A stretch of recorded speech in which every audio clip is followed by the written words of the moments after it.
حضرت علی کی شان میں ابھی تک 300 آیتیں نازل ہو چکی ہیں۔ کتاب الحج الطالب طبری میں یہ ہے کہ عبد الرحمن ابن ملجم نے کوفہ پہنچ کر 1000 درہم کی تلوار لے کر اسے زہر سے بھر دیا اور موقع کی تلاش میں کوفہ کی گلیوں میں چکر کاٹنے لگا۔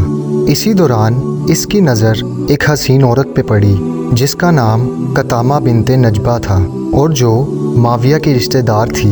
ابن ملجم اس عورت کا بے دام غلام بن گیا اور اس سے سلسلہ جنبانی شروع کیا۔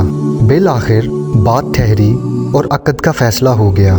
جب مہر کی گفتگو ہوئی تو اس نے کہا کہ 3000 اشرفیاں اور حضرت علی کا سر لوں گی، کیونکہ انہوں نے اسلامی جنگوں میں میرے ماں باپ اور بھائیوں کو قتل کیا ہے۔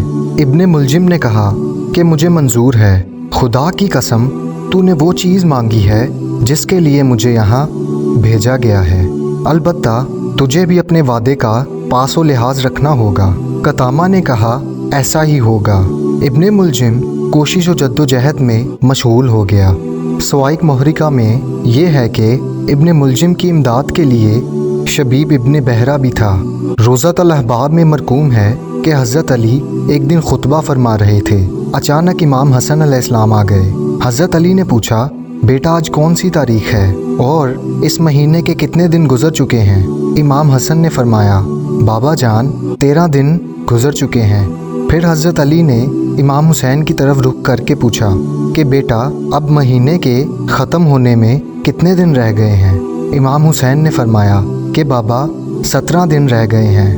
حضرت علی نے اپنی ریش مبارک پر ہاتھ پھیر کر فرمایا کہ عنقریب قبیلہ مراد کا ایک نامراد میری داڑھی کو سر کے خون سے رنگین کرے گا۔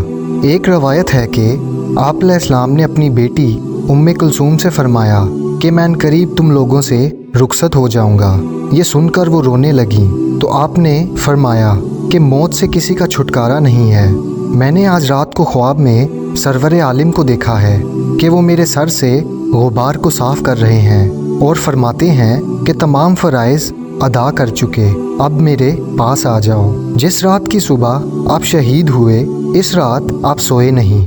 یہ رات آپ کی اس طرح گزری کہ آپ تھوڑی دیر بعد مصلے سے اٹھ کر صحن خانہ میں آتے اور آسمان کی طرف دیکھ کر فرماتے تھے کہ میرے آقا سرور کائنات نے سچ فرمایا ہے کہ میں شہید کیا جاؤں گا۔ لکھا گیا ہے کہ جب نماز صبح کے ارادے سے اٹھ کر باہر آئے تو صحن خانہ میں بطخوں نے دامن تھام لیا اور شور مچانے لگیں۔ کسی نے بطخوں کو روکا تو آپ نے کہا انہیں مت روکو، یہ مجھ پر نوحہ کر رہی ہیں۔ پھر آپ دولت سرا سے برآمد ہو کر مسجد کوفہ میں داخل ہوئے اور گلدستہ اذان پہ جا کر اذان کہنے لگے۔ اس کے بعد نماز میں مشغول ہو گئے۔ جب آپ سجدہ اول میں گئے ابن ملجم نے سر اقدس پر تلوار رکھ دی۔ یہ تلوار اسی جگہ لگی جس جگہ جنگ خندق میں عمر بن عبدودو کی تلوار لگ چکی تھی۔ ضرب لگتے ہی آسمان سے آواز آئی، آگاہ ہو کے امیر المومنین قتل ہو گئے۔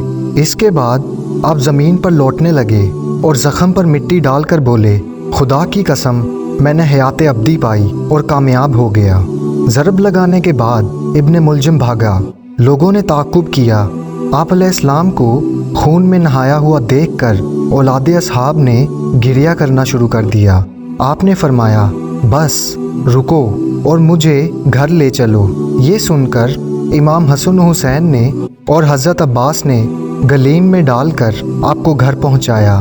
گھر پہنچ کر آپ نے فرمایا تم سب گواہ رہنا کہ میں نے کبھی نماز قضا نہیں کی اور خدا و رسول کی کبھی مخالفت نہیں کی۔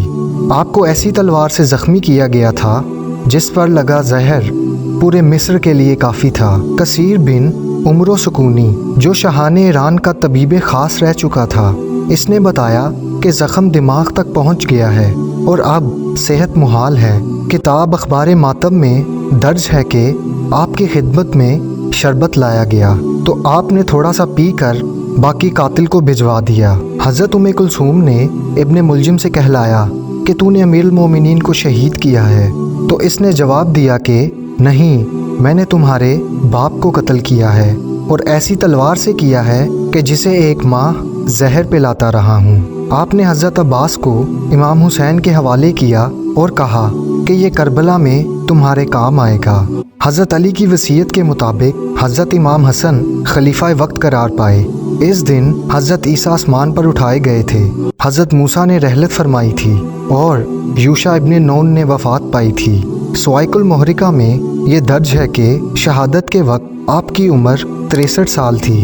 آپ کی قبر حضرت نوح کی بنائی ہوئی تھی۔ آپ کا جنازہ سرہانے کی طرف سے فرشتوں نے اٹھایا ہوا تھا۔